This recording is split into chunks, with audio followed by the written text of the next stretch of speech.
Washington, the Inside Scoop. All the news the government does not want you to hear. Now, here's your host on the Inside Scoop, Mark Levine. Good evening, America. Welcome to the Inside Scoop. If you are familiar with the internet, then you know what a blog is. Actually, 5 years ago, few people knew what a blog was, and certainly not 10 years ago. Blog, of course, is short for weblog, and there are hundreds of thousands of them across the nation. They are ways for people to talk about their lives, anything from who they're dating to how to cook to the most important way we talk about it, which is in the matter of politics. In fact, there's a whole group of competing political blogs that now is called the blogosphere, and a whole number of people from all walks of life are doing them. We're going to have two bloggers on the broadcast today, and the first one is only 15 years old but has already made quite a splash with his blog.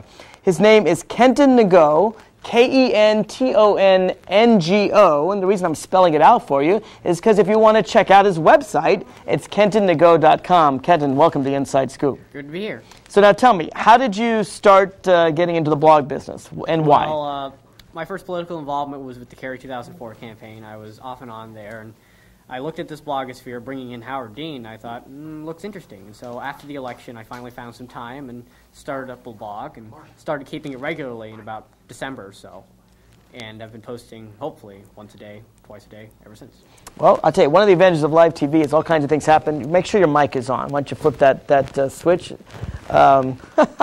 See, you know, folks, one of the advantages of being here, I'll do it for you if you want, is that live TV provides all kinds of challenges. One of the things it does is provide you a chance to call in. So all you have to do if you want to call in and comment on blogs in any stretch or form, or on Kenton's in particular, just give us a call. The toll-free number is 888-488-MARK, 888-488-6275. So now, how long have you been doing this blog? I've been blogging since about December 2004. December 2004, so since the end of the Kerry campaign. And why are you doing it? I mean, what's the goal here? Well, part of it is because, you know, I've got some views and I've got to put them on somewhere. So I decided to start this blog because I felt it would be a good medium, and I think I'm really affecting Virginia politics, or feel like I can really make a difference. Now, how are you affecting Virginia politics? Do you know how many people are watching your blog right now? I do have a site meter on. It varies from. I do get about 1,000 a week on an average 1,000 a week?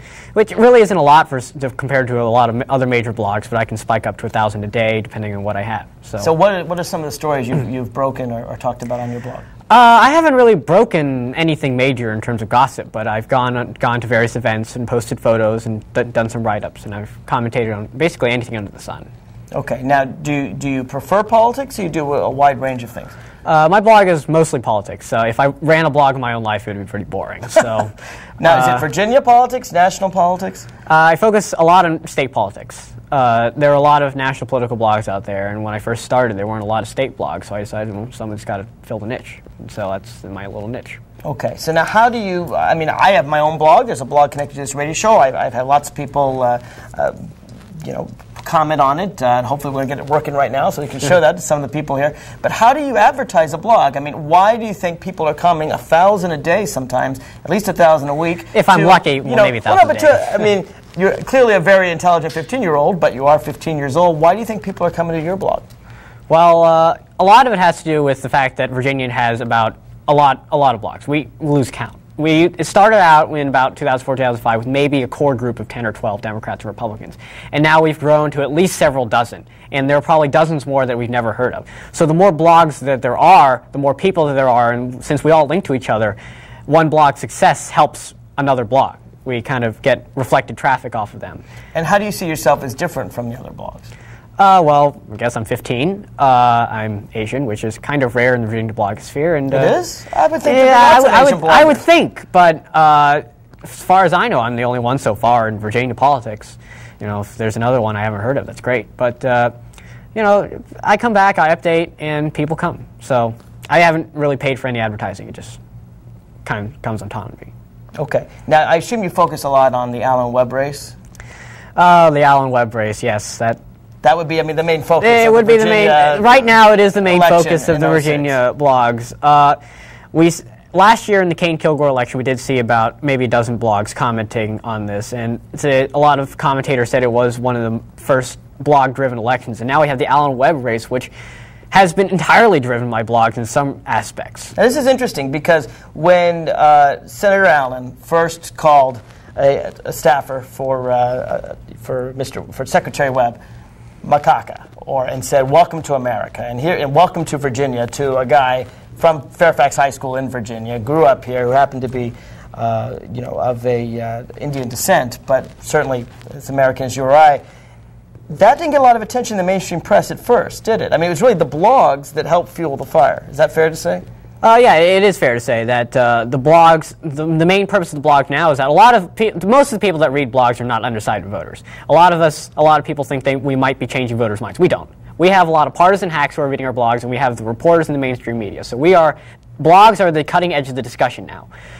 So it sounds like really, since undecided voters aren't reading your blogs, you're out to influence the mainstream media to cover a story that might influence an undecided voter. Well, is that how it works? Right now, yes. Right now, that's how it's working. But blogs are setting the discussion first now. It used to be the mainstream media set the tone, set the spin, set the frame that an issue was put in, and now the blogs are coming in first, and often the mainstream media follows afterward. Now, why is that? I mean, do you think the mainstream media isn't, they're afraid of an issue of race, for example, so they don't want to touch macaca, but then they find the blogs are really talking about it, so they have to play catch-up? I mean, what's going on here? Well, I don't know. If the mainstream media sees that blogs are hammering on this issue repeatedly, someone's going to pick it up. The more you read an issue, the more likely you are to write about it. So I don't think it's just the mainstream media was afraid of it. It's just that it caught fire on the blogs. And of course, one of the problems with the Internet is you can say anything. I mean, it doesn't even have to be true, right? I mean, there's all kinds of conspiracies all over the Internet. How are we to trust you or any other blogger and know that you're telling us the truth? Well, a lot of bloggers are anonymous, and they have serious credibility problems. But other bloggers like me, we've stuck our names on this. We have our names emblazoned all over our sites. So when our blogs put up something that is blatantly false or a lie, we lose credibility. And I think that the more bloggers that there are, the more we are likely to self-regulate, because a lot of times the mainstream media will come in and correct the blogs, and other times other bloggers will come in and correct a blog. With 80, 100, thousands of readers on this Virginia blog, if you make something up, somebody will call you out on it. So, have you seen that? I mean, has that come up? I have seen it happen. Give me an example. I can't think of one right off the top of my head, but I know I've made some gaffes, and other bloggers have come up and corrected me and put up some facts, and we have corrected the mainstream media on opportunities. Now, this, of course, is the first time the face behind the blog is on TV. Do you think people are surprised by your age? Most bloggers aren't 15 years old. In my case, I had a picture of myself on the site, so I guess this isn't really new for my readers. But a lot of bloggers, a lot of times you can only tell there's a blogger at an event when they have a laptop. They're regular people. Bloggers are not the stereotype. We don't sit in our mother's basements, although I live with my mother. But we don't. You do. Yeah, I do. But most bloggers all right, fair enough. Don't sit in the basement with their pajamas, sitting all day doing nothing and blogging. Bloggers in Virginia and the rest of the nation's politics actually go out to events. They actually do groundwork. So you're a reporter in essence. Sometimes a reporter, sometimes a commentator, sometimes I'm a hack. It depends. I think it's disingenuous to say that bloggers are pure journalists, because we are activists that have a megaphone. Bloggers have agendas. Bloggers have agendas. And that's one difference from your mainstream reporter. You're sort of op-ed writers that don't have the space in the newspaper to have the op-ed piece. And there are some bloggers who actually do out and try to do journalism. They will go out and report. But I go to campaign events. I take video. I edit things favorably to candidates that I support. I don't claim... Well, no. This is interesting. You edit things favorably to candidates you support? Not edit things favorably, but I kind of edit tape down so I can get all the good sound bites out. So, if they're... So if Alan makes a gaffe, you'll be there. If Webb makes a gaffe, that won't appear on your blog. If Webb makes a gaffe, well, I have no reason to write about it, because I want Webb to win, unless it personally offends me. It kind of reminds me of the adversary system. It's kind of like lawyers for each side. If I am a lawyer, so if I'm a lawyer for my client, and my client has some damaging information, it's not my job to bring it out. It's the other side. That's kind of how the laws work? I only profess truth. I don't profess objectivity. I don't say I'm going to be here and I'm going to be balanced. I'm going to say this is what I see as the truth. This is how I see it, and this is what I want you to think. Not this is the way things are. I comment on things. Well, let me ask you about a recent Virginia political event. Let's see if you commented on it. Senator Allen was asked in a debate about his mother's ancestry and what did she have Jewish ancestry, and he said, "Don't ask about my mom's religion. Do not cast aspersions on her." Aspersions, obviously, do not cast a negative light on her. And, well, a lot of Jewish people thought that's pretty insulting. Whether or not her family was Jewish or not may not be relevant to the campaign, but it's certainly not an aspersion. It's certainly not a negative thing. Did you write about that? I haven't really written anything on that, but I will just say this, that this Senate race has gotten weirder and weirder and weirder every single time I look. It began with racism, now we brought, misogyny and the whole women in the military thing, and now we've got anti-Semitism all in the same campaign. And don't forget racism. Apparently it just came out, and I don't know if you reported this, it came back out again, that George Allen regularly referred to African Americans by using the N-word. Regularly, not even just occasionally, but to blacks, to whites. He would just use the N-word regularly, and that's interesting because some of these people have been anonymous that have been reporting this, but then some have given their names as well. And now Salon.com came out, so Salon.com, it's a better source than an anonymous blog. Well, that's true. Plus, we have his sister saying some pretty negative things about him. And she did come out a couple months ago, suspiciously, recanting everything she said in the book, saying it was fiction. I don't know about that. My brother did this to me at this time and this date. She wrote it years ago, and now it's fiction. And now she's coming out saying it's fiction. These personal things about George Allen, I think, are less important. I think it's a distraction from the issues of the campaign. But what's interesting is that, okay, if you look at the issues of the campaign, you have Senator Allen. He votes 98% of the time with George Bush. So it's really, the issues of the campaign are simple. If you like George Bush, if you think he's doing a bang-up job, if you love the war in Iraq and you think he's done a terrific job there, if you think he's done a terrific job because you believe in massive government spending and you like subsidies to oil companies and you believe in subsidies to pharmaceutical companies, of course you're going to love George Allen. If you believe that maybe poor people need a break or maybe kids need student loans or perhaps that Social Security is something worth saving, you're going to hate George Allen. I mean, you don't really have to look at his voting record because it's the same as Bush's, right? Is that fair to say? It is fair to say. And nationwide, we're seeing that this midterm election is becoming a referendum on the Bush administration and the Republican Congress. And the Democrats' challenge in the midterms this year is to link the Republican incumbent to what's going on in the country. A lot of people don't blame their own congressman for what's going on. And so the Democrats' challenge is to sit down and say, look, you vote 98% of the time with George Bush. It is your fault. But what's interesting is that in this race, no one was looking at Webb and Allen on the issues until after Allen made all the racist comments. And suddenly people thought, oh, well, if he's a racist, then Webb has a chance to win. George Allen has a long past. He's from California, but he loves the Confederate flag. I mean, he's got this strange background, but it wasn't until macaca and the N-word and his anti-Semitic comments and misogyny that people are looking at actually his record. And I guess my question to you, and then we're going to take a break, is do the blogs, by focusing on these side issues, do they get away from the issues, or do they, perversely perhaps, actually help another candidate to be taken seriously?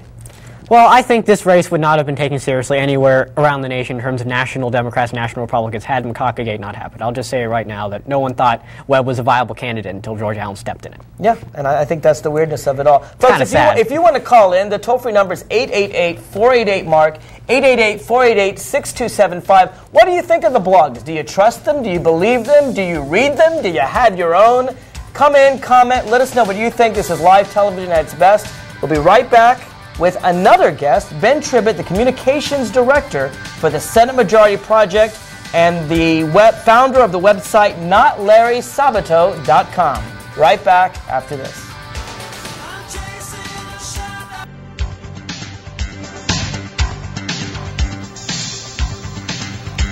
From Washington, back to the Inside Scoop with Mark Levine. Welcome back to the Inside Scoop. I'm your host, Mark Levine. We're talking about the blogosphere. Do you ever go and look up a political blog online? Where do you go and why? I've got two bloggers right here locally sitting to my right. One thing, of course, I've learned on this show about bloggers is y'all don't wear suits.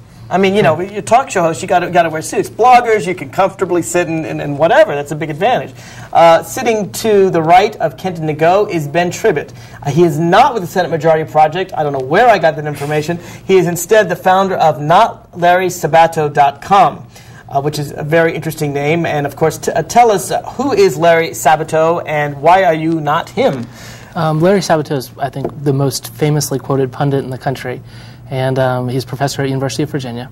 And usually his analysis, because he's so widely quoted in so many different races, is essentially the person with the most votes will win, or something along those lines. And so it's usually complicated analysis like that. Yeah, the most generic you could imagine. And so that was a joke when I started it, since I went into more depth, since it's online and I had room to, that I would be not Larry Sabato, would have some depth to it. So. I see. So you didn't say things like, if people don't like the president, they'll probably not vote for him. Right. You actually would do a more in-depth analysis. Now, before we get to what you do, has Larry Sabato commented on the name of your website? Yeah, he actually logged on about a month after I started it and came on and made a couple comments. And then was he insulted? I mean, you're kind of dissing the guy, aren't you? Yeah, a little bit. I mean, he was more upset when every time there's a major story breaking, my alert system that I let people know about is a toupee alert from his toupee, and his toupee goes flying up in the air depending on how many hours. So, for example, like yesterday, when well, I mean, his toupee is one of the most famous toupees, I think, in Virginia politics. And so, like, for example, yesterday when it was released that George Allen had used the N-word while he was in college, it made, I had 16 toupees flying. It was a 16 toupee scale. Wow, a 16 toupee. Is that your biggest alert ever, 16 toupee? Yeah, it is. It actually broke when he used the word macaca, it went to 12. That was the old record. That was the old record, and this was a 16 toupee This alert. was so. Okay, so now tell me, how long have you been around doing this, and what do you do on your blog? About a year and a half. And basically I just take a look in depth at Virginia races and what's... trying to give people kind of a perspective. I worked as a consultant in a number of campaigns in Virginia politics prior to starting the blog, and I felt like when I was reading the blogosphere during last year's governor's race, a lot of the people who were doing the blogs were people that were totally new to politics. And so I kind of started mine as a perspective of someone who knew these people and knew a little bit about the background and about some of the reasons why they were doing certain things. It's interesting because even in the national blogosphere, it's only 5-6 years old. I mean, if you find a blog that's 8 years old, that's an old blog. I mean, this is new stuff there. So basically, at the state level, you felt there was an opening that maybe the national was covered and you were going to go state? Exactly. Is that how? Now, have you always been more into Virginia politics than national politics, or was this more your niche where you decided to go? This was just my niche. I mean, starting a national blog, it's so generic because everyone says the same things. I mean, you're either bashing the president, you're supporting him, and I want something where I'd have a little bit more freedom to be able to not be caught into like a niche. Now, Kenton and I were talking about the infamous macaca story before you came on, and of course it was on YouTube. The actual, I mean, I went there. I don't remember what blog sent me there, but I went because I wanted to see the full context. I didn't just want to see him say macaca, and frankly, I found even more disturbing the "Welcome to Virginia, Welcome to America" to a kid from Virginia, from America. Even more disturbing than the word macaca. Welcome to America, welcome to the real world of Virginia. The real world of Virginia, which suggests to me that Senator Allen really thinks Northern Virginia isn't part of Virginia. It's not the real world of Virginia. He basically thinks that all of Northern Virginia, I guess, should vote for his opponent because it's not part of the state and he won't represent this part of the country. Is that how you read it? That he was saying, I represent this area of Virginia and the rest of you, elite, liberal, whatever he wanted to call Northern Virginia, you folks are just not part of the real state. Is that how you read it? Because that's kind of how it seemed to me. Well, George Allen's always been a politician who relied kind of on the historic Republican suburban vote that would just come out for him, and his base has been the rural vote. So I don't think it was just a diss at Northern Virginia. I think it was a diss at the whole suburban areas of Virginia, whether it be Richmond, Hampton Roads, or Northern Virginia. And the fact that that's his base where he's exceeded what Republican performance is in the rural areas. And he just thinks that no matter what, that the suburban Republican vote here that might be 45 to 50%, depending on where it is going to come out for him and let him catch up in the rural areas. And I think what he's found in this campaign is that Virginia's changing, and the areas that are growing are the suburban and urban areas. And his old math, when he was elected governor, he got 58%. When he was elected to the Senate, he got 52%. And the state's continued to change rapidly since then. And I think he's realized now if he gets the same percentage by county that he got in 2006, he won't even win. What's interesting is that, of course, he's up against an opponent, Jim Webb, who is from Southwest Virginia. And he's basically saying Webb isn't the real Virginian, even though he's from the state, and George Allen is from California, where apparently he lived with his Confederate flags, his N-word, and his macaca stuff. What do you think is the psychology of a guy who grows up in California with Confederate flags? I mean, I don't think he had any real Southern ties. Yeah, I mean, Confederate flag, there's no question in my mind that, it's a symbol of racism. Now, there's also no question in my mind that, particularly if you lived in the South 30, 40, 50 years ago, people didn't see it that way. A lot of Southerners saw it as Southern pride. You look at the what was the name of that? The Dukes of Hazzard. You know, they have it on their car. I don't know that we consider them racist, but today it's definitely seen that way. But I grew up in Tennessee, so I sort of know this dual history of the flag. I never heard of anybody in California, though, who had a Confederate flag. What have you reported on Allen and sort of this psychology of the Confederacy or his sister or racism? I mean, I've talked about it in depth. It's funny you bring up the Dukes of Hazzard because I was actually Cooter's campaign manager when he ran for Congress. Really? Well, I would think you had a problem then with the Confederate flag in that context. And it was interesting because it never occurred to me. I watched Dukes of Hazzard when I was growing up, and it never occurred to me that anyone would want him to paint over the flag on the car. And then we had a lot of people in the campaign who were bringing it up and wanted him to change, the original car, and he as a candidate didn't want to do it. And I was more open to doing it, but it's his car. He's not going to go change the General Lee. But so yeah, I mean, I've been reporting on that from that context and having seen that whole controversy that broke out, and then watching the same thing happen to Senator Allen. And it's just not you can't break out of these stories once they start. And no matter what happens now that he's broken into this, he did the Confederate flag, then he uttered a racial slur with macaca. And then there's basically no way to break out of the story because no matter what happens next, if he goes down in the polls, he's still falling from macaca, they re-show the video. If he goes up, he's recovering from macaca, they re-show the video. Well, not only that, but wherever he goes, there's racism. Mm-hmm. I mean, you talked about the N-word. Tell us the 16 toupee alert. Give us specifically what it is that George Allen did while he was on the football team.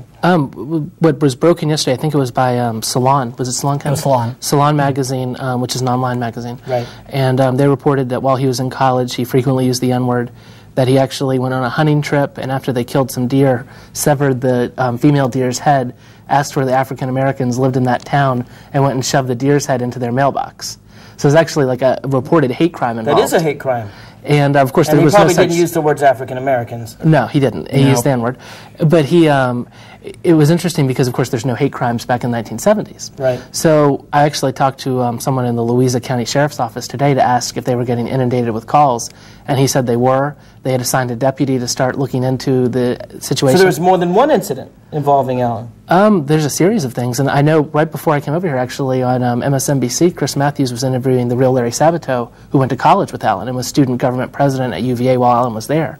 And the real Larry Sabato said, that he had heard Allen use the N-word, and that Allen today was completely false in saying he had never used it. He had personally heard him use it frequently. And see, what I find fascinating, of course, is that here's a guy who's not from the South. Again, I don't mean to give Southerners an out, but as a Southerner, as someone, like I said, grew up in Tennessee, I know there was a time when the Confederate flag was used as a symbol of Southern pride, and white Southerners, perhaps without really thinking about how it had been used, would use it, they didn't mean it in a racist way. They meant it in a regional way.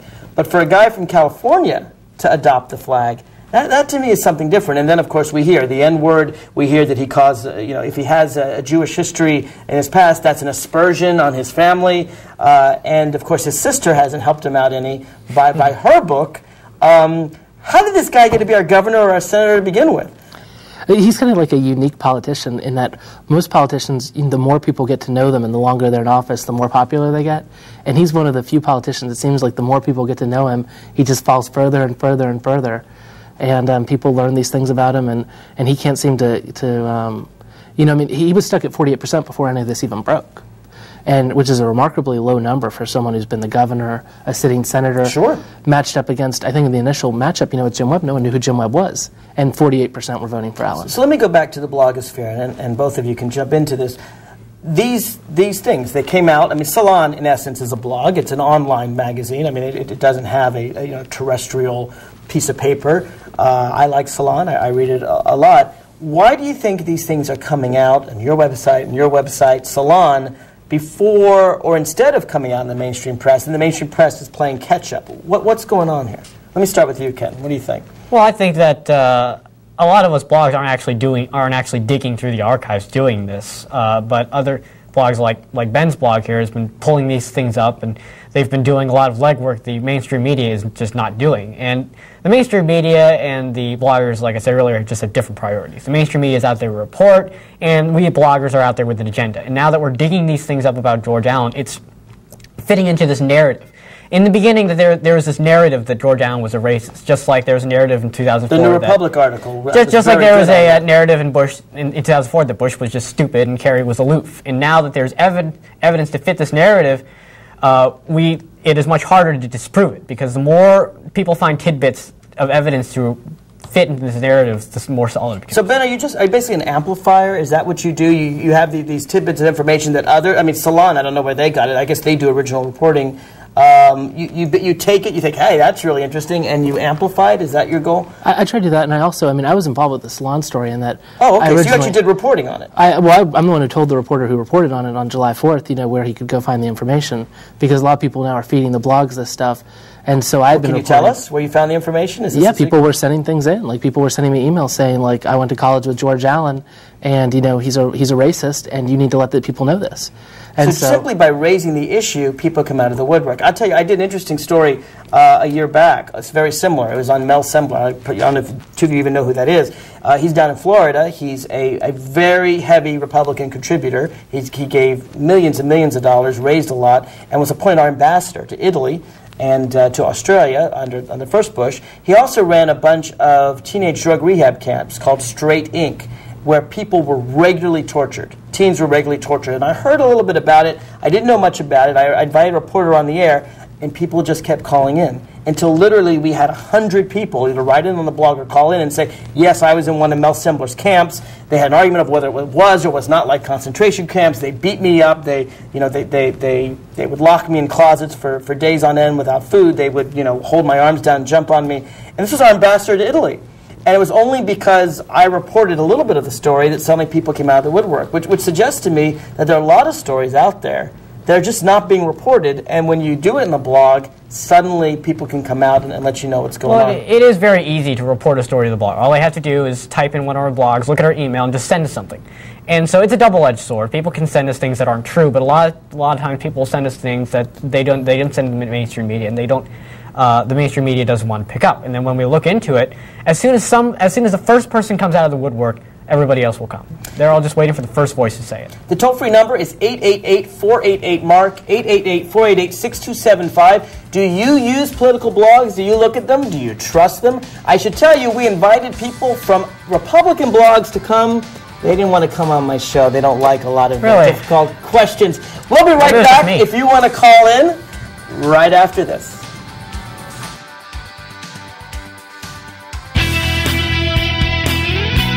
If you're concerned that we're becoming a nation whose policies are grounded in beliefs that are centered on a lie and embedded in BS, then you won't want to miss the all-new program coming to Channel 10, Escape from Orwellia Nation.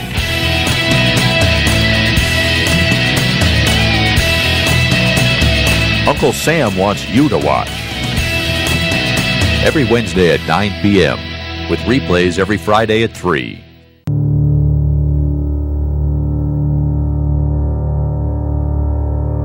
History has demonstrated that violence only begets greater violence.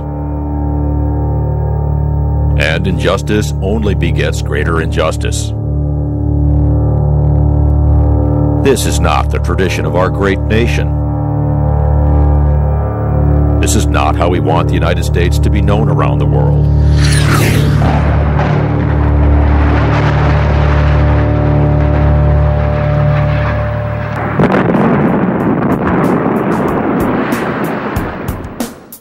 We have another tradition that we think ought to prevail.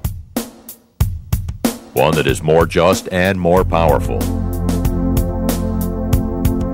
There is a better way. If we truly want peace and security, then we must work hard for justice. In 2004, there were 203 million eligible voters in the United States. Of these, nearly 70% did not vote for George W. Bush. Only 62 million voters, or barely 30% of those eligible, actually voted for the president in 2004. Recent polls show the president's approval ratings slipping into the low 30% range. This comes as a little surprise to many of the 70% of eligible voters who did not vote for him.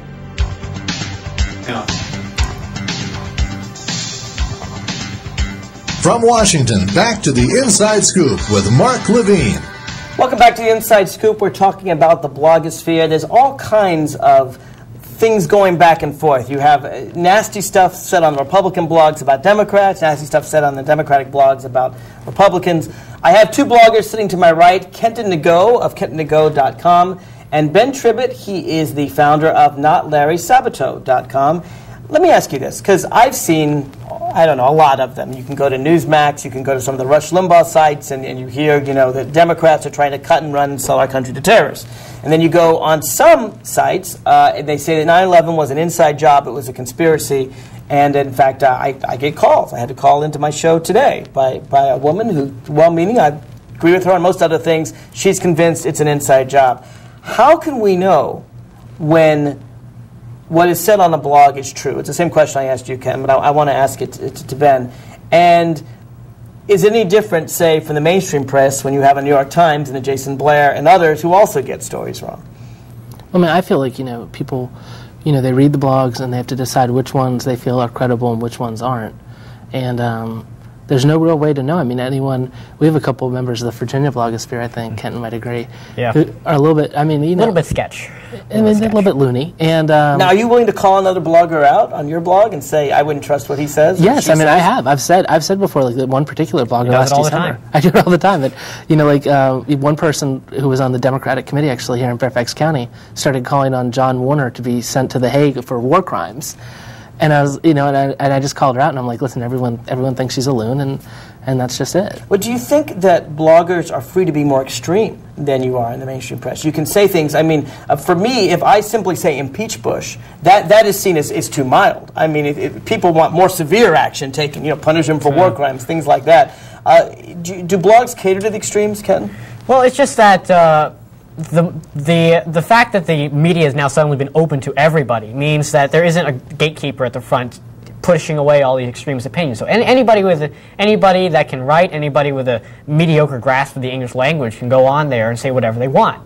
So I think that extremists are, I guess, more likely to read blogs, but we do see a lot of middle-of-the-road blogs that do show up. But most blogs, like I said earlier, have a partisan agenda, and so people with a partisan agenda naturally are going to sit down and say, look, this is the way things are, and they'll be left to the left or to the right of the mainstream. We had a conference in Martinsville a few weeks ago where all the bloggers got together, Republicans and Democrats. And that's kind of in the middle of nowhere. We had a number of people drive all the way out there, including the Attorney General, who's Republican, Lieutenant Governor, and Leslie Byrne, who ran last year.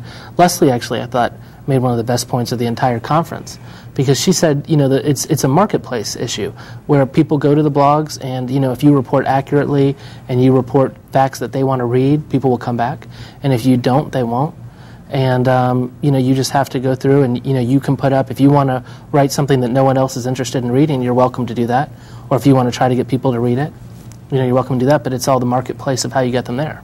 And how do you market your blog? You try to get as many links as possible to other blogs. Is that the secret, or? I mean, for me, I'm probably the most well-trafficked Virginia blog, and it didn't come from other blogs. It just came from people, kind of reading it, and they enjoy it, and then they come back. And so, a number of people, once they start, we all have regular visitors. Yeah, the only way you can really have a blog that's heavily trafficked is just post every day, post something good, post something that people can read. There's no shortcuts. Now, tell me this. Obviously, part of a blog is comments. I mean, you can't have a blog without comments. I guess you can. I guess they exist. Salon. I've actually made that exact same point, Mark, is that you can't have a blog without comments. No, it's not. But no, I mean, part of it, and what's interesting to me, and of course, I have my own blog, and I get the regulars who are constantly writing in, and then people from nowhere, and it's just very interesting because I get attacked from my right and my left, because I'm sort of a middle-of-the-road Democrat. I'm not a far-left Democrat, so I get attacked from there, too. Do you feel a need to respond to the people who comment on your blog? Let me start with you, Ken. Well, I think you can't just expect people to leave you praise and then just not go back into the discussion and say, okay, you can't just ignore them. So of course you. So do you comment on your own comments? Occasionally, yes, I do. I don't leave comments just to make it look like I have comments, but you got to feed the discussion, and you can't just be above your readers. You have to be one of them. And Ben, you as well. Well, I mean, I know, like, probably Kenton is well known in the blogosphere for going around to other people's blogs and just slamming them. Like, hey! He pretty much doesn't leave any nice comments. Like, Really? Oh, no. I leave nice comments. He's pretty well known for that, like, just kind of going around and letting people know. You're the fiery commenter. No. There are commenters in the Virginia blogosphere. You know they'll come in and start a flaming discussion. Like, I've received nasty comments before. I've been called a communist. I've been called a racist. Hey, I have too. I've been called a liberal in the same sentence. So, But you're mostly attacked from the right, it seems. Mostly yes, from the right. I don't think there's much room to Kenton's left. But. Hey! There's nothing wrong with that. You have your views. Tell me this, you two knew each other before you started blogging or from blogging? I did. Actually, last year in the place where I live, the state delegate retired after almost 40 years in office. And I was thinking about running, and so I talked to a former state senator, and she said, well, there's 40 people probably in the district on your Democratic committee, so call through those people and talk to them. So I called through, and so I called through, and most of them were just, I knew all of them, and so it was like 1-minute conversations. I'm thinking about doing this, and either positive or neutral or negative or whatever. But this one person who I didn't know, I spent over an hour and a half on the phone answering every single... It was at least just 45 minutes. It was probably... Just 45. And it was like every single issue that was before the General Assembly, because while they were meeting, and like detailed questions on like, well, what would you do on House Bill 682 if you were down there? I'm like, I don't know what House Bill 682 is. And like finally at the end of the call, after this entire thing, I was just like, all right, well, will you at least vote for me? And the answer was, I'm 14. I had just gotten on the committee, so I was more than shocked to get this candidate. How did you get on the Democratic committee? Well, actually, it's also thanks to him, because it used to be that the FCDC wouldn't allow people under 18. And then sooner or later, they came in, and yes, according to him, according to Ben, he tells me that he came in and said, he was president of the White at the time, he said, look, you got to let us in. So I came in, I volunteered in the Kerry campaign, and so I was sitting at a Kerry House meeting, and they were like, you should join the committee. I was like, okay. So I came in to the meeting, filed my paperwork, and then I became a member of the committee. And all of a sudden, this candidate calls me, and I'm like, oh my God. Yeah, here's your chance. Yeah, I'm no longer as starstruck, but at the time, it was a very big deal. I'm sure it was. Now, do you? I mean, it sounds like you two even have a bit of a rivalry there. I mean, Ben, you're saying Kenton's to the left of you. Not at all. No. I mean, do you agree? You can't agree on everything. No, I don't agree with him. But I link to Kenton's blog probably more than anyone else, just because like Kenton said, I used to be president of YDs, and I think some of these. I'm really impressed with a lot of these high school students who are coming on and putting out their opinions, getting challenged by other people, interacting, refining, because having someone come on and disagree with your opinion, and being able to defend it, is the best way to refine, whether your opinion is right or not, and just seeing them kind of, grow into what, legitimate political commentators. And I think Kenton's gone, in a year here, as a high school student, to being a legitimate commentator where, a lot of high-level officials, know who he is and take him credibly. And we've got a little contingent of high schoolers on the Virginia blogosphere. And I'm very impressed with them. Well, I'll tell you, I've been very impressed in general. I speak at a lot of schools, and with just the passion of young people today who really want, they don't like the birth tax, for example, the massive deficit that George Bush is leaving your generation. They say the younger generation is apathetic. I'm still holding out hope for us. I'm still holding out hope. Now, in your high school, I assume that people aren't near as politically involved as you are, but do you see an increase overall in political... Where do you go to high school? I go to West Springfield High School. Okay. What's the level of political apathy or commitment there? It's not as high as some of the other high schools in Fairfax County. There currently isn't a group of Democrats or Republicans in the club list, so I'm trying to get something off the ground there. But, people are aware of things. They know who the president is. They do have opinions on on big issues like the war in Iraq. And, they're just not ignoring it. They know what's going on. So that's a tough school because I remember when I was president of the YDs, it's a small high school. So that's a hard one to get any club started. It's one of the smaller ones. So we're working on it. Let me invite our listeners to call in. The toll-free number is 888-488-MARK, 888-488-6275. Do you use political blogs? If you do, which ones do you go to? Which ones do you trust? And why do you trust one blog over another blog? When we come back, we'll explore more the questions of the blogosphere and how it is that they spread the news. We'll be right back after this.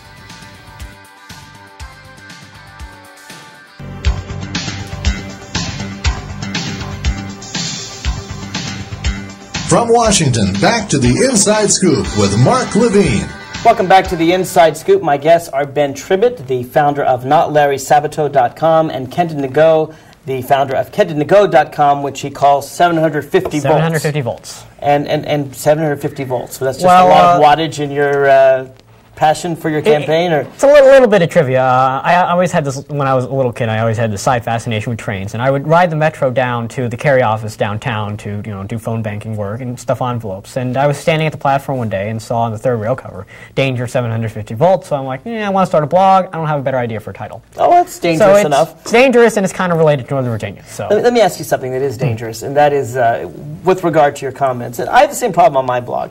There are constructive commenters and destructive commenters, right? I mean, there are people out there who disagree with you. The people who agree with you, that's all easy. I mean, you just pat each other on the back. And yeah, good post. Exactly, very good post. But there are people that comment, they disagree with you, they make a good argument, you respond back, and you get a nice discussion going, and that's really good stuff. Sometimes you end up agreeing to disagree respectfully.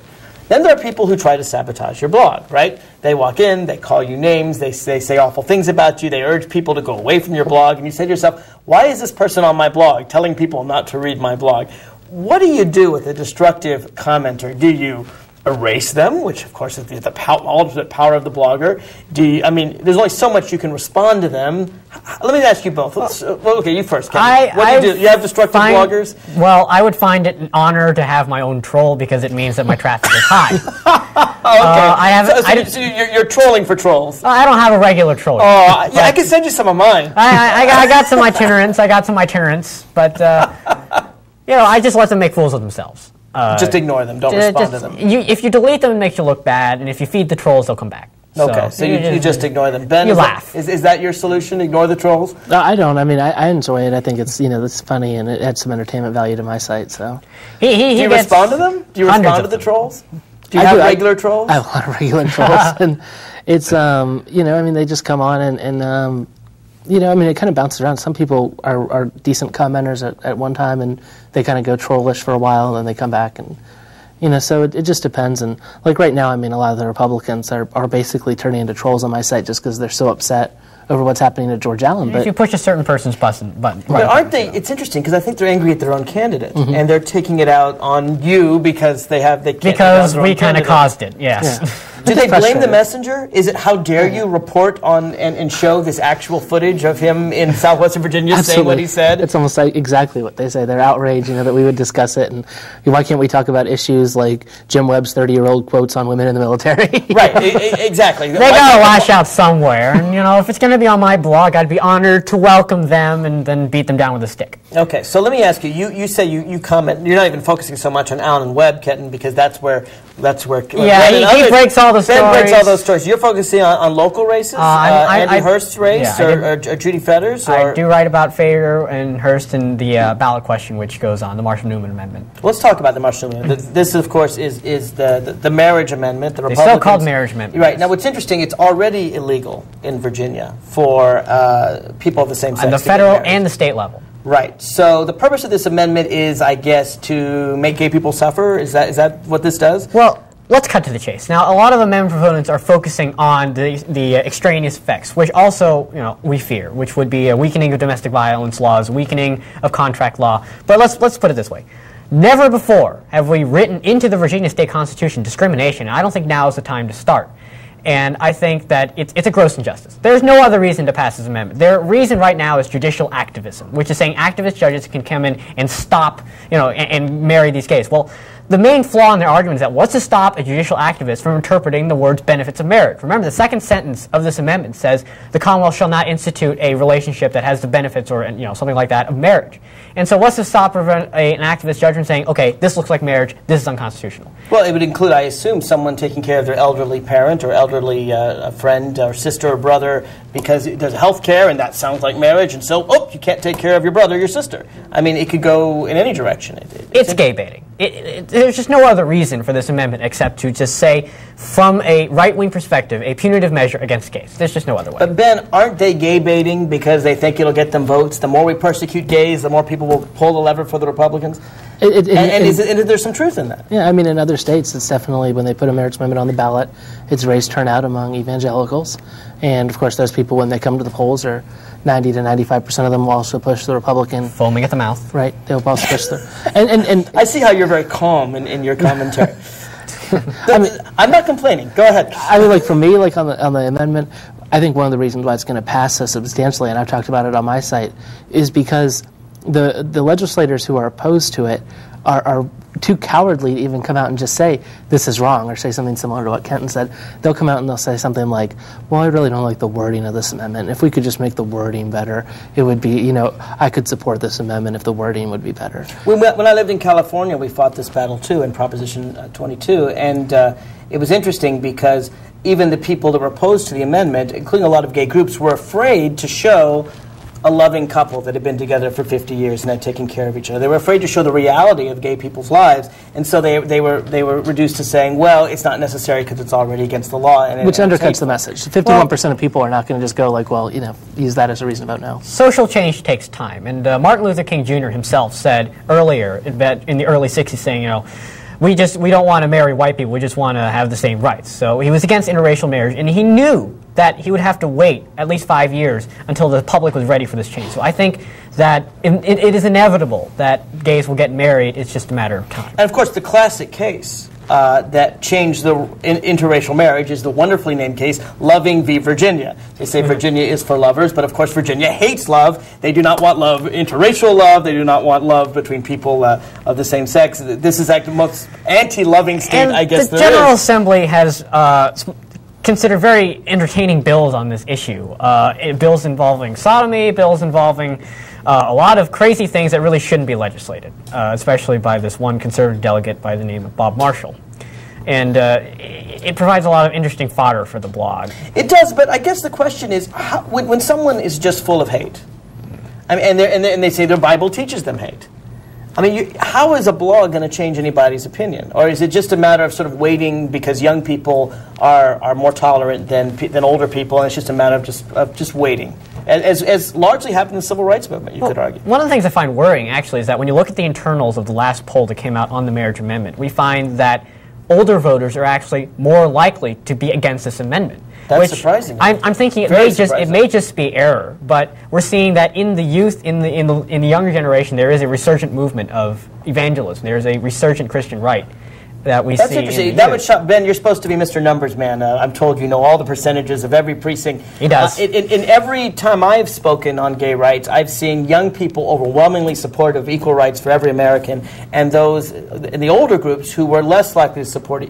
equal rights for gay people. Is this changing? I don't think so. I think it's there's a little bit of change in some parts of the state, but I think more of what's happening in some of these polls, when you break it down by age, and the poll's only 300 people in a state, you're talking about margins of error of 12 that may be points, part of it. So 14 points. So I know Kenton's seen those polls, and I know I've seen the same thing that he's seen, but I think it may just be margin of error on that. And also just in downstate areas, there's communities in Virginia that there's just no diversity. And they don't really have any... and gay people are afraid to show themselves. Yeah, they don't have... It's interesting, there was a census that showed that 99% of the counties, there's more than 90% of every county in the United States had at least one same-sex couple in it, but they're afraid. They might get a George Allen or something putting a horse's head in their mailbox. I know that... or a deer's head, excuse me. I know that in my high school that there's a large contingent of people who are for gay marriage, but they just can't vote yet. So, I think it is just a matter of time. But tell me this: do you think that the opponents of the Marshall-Newman Amendment are fighting this battle in the way it should be fought, or do you think that they should? I mean, what they're saying is, and I'm sure it's accurate. This would hurt straight couples, because they seem to feel that a lot of straight couples can't show the kind of empathy for their fellow human beings. It's almost like saying to white people, you have to give blacks equal rights, because if you don't, you white people will be hurt, instead of actually focusing on the empathy for your fellow human being. It's interesting. Do you think that they're fighting this campaign the wrong way, or do you think the answer is most straight people don't care about gay people and can only fight this amendment if it affects their own lives? So let me start with you, Ben. I mean, I felt like their new commercial that just came out was excellent, because it was comparing basically the amendment to the fact that this was a constitution written by Jefferson, that the Bill of Rights was based off of the Virginia Bill of Rights, the National Bill of Rights was based off of this Bill of Rights. And getting to just let people know, that these legislators are just showing up after 250 years and acting like, that they have the answers to everything that Jefferson had wrong in his Constitution. And I feel like that's a good argument against it, but that they're getting undercut by the people on their side, who just won't come out and just say this is wrong, let's not do this, and we won't be able, until those people are willing to stand up and just say this is wrong.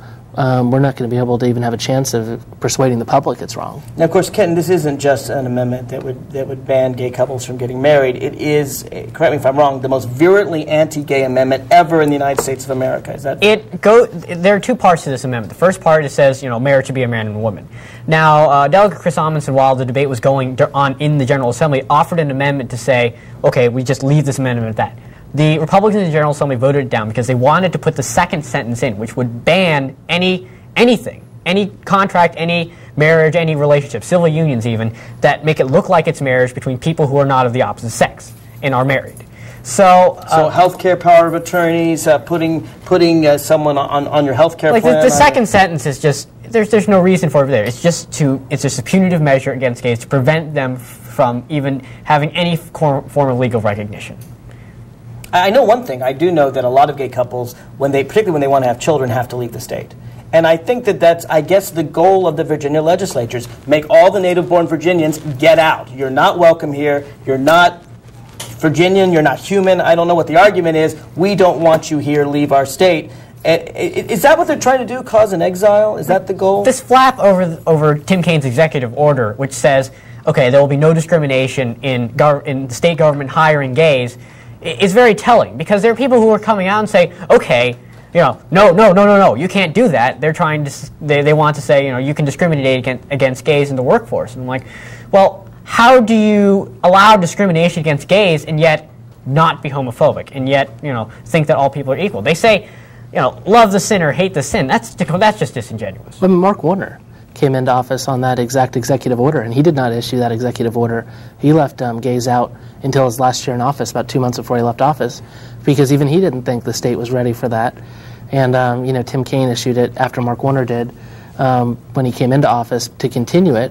But even Mark Warner, who is a fairly progressive Democrat, a good guy, someone who I'm supporting for president, didn't think the state was ready for it. So is Virginia just slow behind the rest of the nation in terms of tolerance? Is this a state that might welcome a senator who uses the N-word regularly, who casts aspersions on Jews, who dislikes gay people, who commits hate crimes? Is this a state that actually wants a racist to be its senator? Maybe it is.